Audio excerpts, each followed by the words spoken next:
Assalamualaikum warahmatullahi wabarakatuh.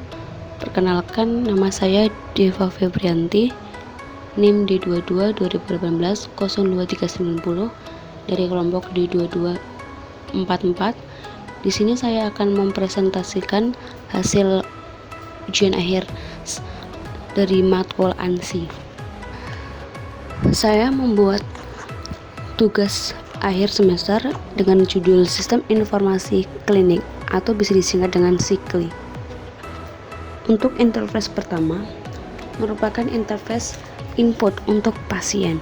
Jadi, pasien tidak perlu mendaftar ke klinik langsung. Pasien hanya juga bisa mengaksesnya melalui website dan mendaftarkan identitas pasien. Dengan cara mengakses website klinik dan mengisikan username dan password. Username dan password di sini merupakan email dari pasien. Jika pasien sudah mendaftarkan, maka interface selanjutnya akan muncul interface selamat datang di klinik kami, dan kami membantu Anda dalam pendaftaran online. Jika muncul tampilan seperti itu, maka Anda bisa klik next. Untuk tahap selanjutnya, pasien akan memilih dua option, yaitu pasien lama atau pasien baru. Jika pasien merupakan pasien lama, maka pasien memilih pasien lama.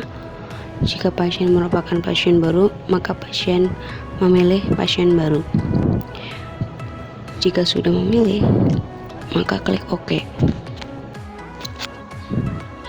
Langkah selanjutnya merupakan input dari data identitas. Jika tadi Anda memilih pasien baru, maka Anda harus menginputkan data seperti NIK atau nomor KTP, nama lengkap, nama kepala keluarga, jenis kelamin, tanggal lahir, alamat, kecamatan, tanggal kunjungan, jenis bayar, dan nomor BPJS.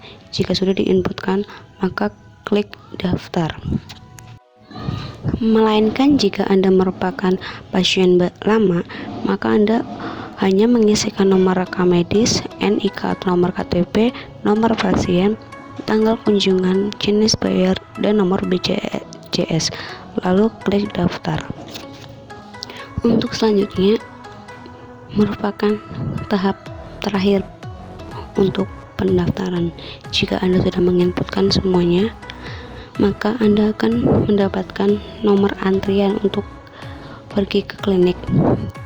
Di nomor antrian di sini ada nama klinik, jalan, nomor antrian, nomor bookingan, dan hadir pada waktu yang Anda harus sampai ke klinik.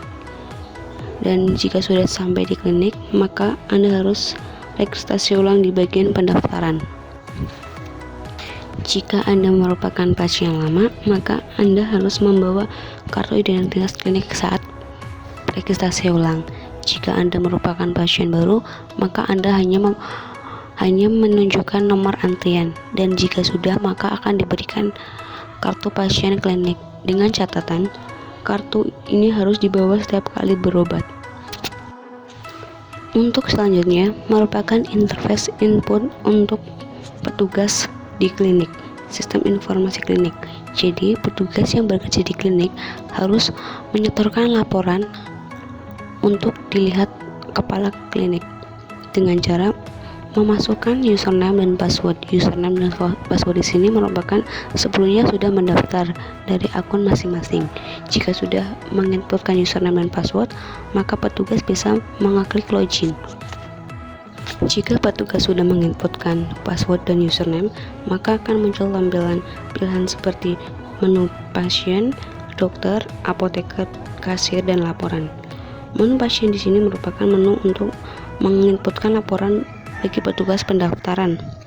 Jika menu dokter merupakan menu untuk menginput laporan untuk dokter, apoteker untuk menginput laporan baik untuk apoteker, kasir untuk menginput laporan untuk petugas kasir, dan fitur laporan di sini merupakan laporan isi dari semua rekapan laporan dari petugas pendaftaran, dokter, apoteker, dan kasir. Jadi untuk kepala klinik bisa melihat rekapan laporan dari fitur laporan. Interface selanjutnya merupakan interface petugas pendaftaran. Jika Anda merupakan petugas pendaftaran, maka Anda bisa memilih fitur pasien.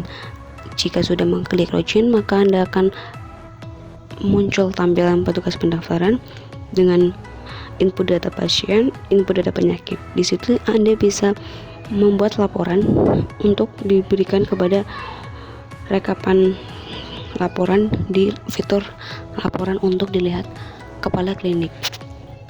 Untuk interface selanjutnya merupakan interface untuk dokter. Jadi dokter membuat laporan diagnosis, tindakan, resep obat. Jika sudah membuat laporan, maka bisa dikirim laporan. Untuk dashboard apotek merupakan dashboard untuk petugas apoteker. Di situ apoteker membuat laporan sesuai dengan optionnya, yaitu data obat dan penjualan obat. Jadi setelah apotek menjualkan obatnya, apotek harus membuat laporan dari data obat dan penjualan obat, dan jika sudah, klik rekam laporan. Selanjutnya merupakan dashboard kasir. Jadi setelah petugas kasir melakukan pekerjaannya untuk melayani pembiayaan pasien, maka kasir harus membuat laporan, yaitu data pembiayaan setiap harinya dengan mengedit lalu membuat laporan. Jika sudah, kirimkan rekapan laporan. Untuk interface terakhir merupakan interface dashboard laporan. Jadi di dashboard laporan terdiri dari rekapitulasi petugas pendaftaran, rekapitulasi dokter, rekapitulasi apoteker, rekapitulasi kasir. Di sini semua laporan bisa dilihat oleh petugas yang ada di klinik, dari petugas pendaftaran, dokter, apoteker, kasir, maupun juga kepala klinik. Ya, seperti itulah cara kerja dari sistem klinik, sistem informasi klinik, atau bisa disingkat dengan SIKLI, dari pasien mendaftar secara online sampai petugas yang ada di dalam klinik itu membuat laporan. Jika ada kesalahan dalam pengucapan dan dalam menjelaskan tidak terlalu jelas, saya memohon maaf sebesar-besarnya. Assalamualaikum warahmatullahi wabarakatuh.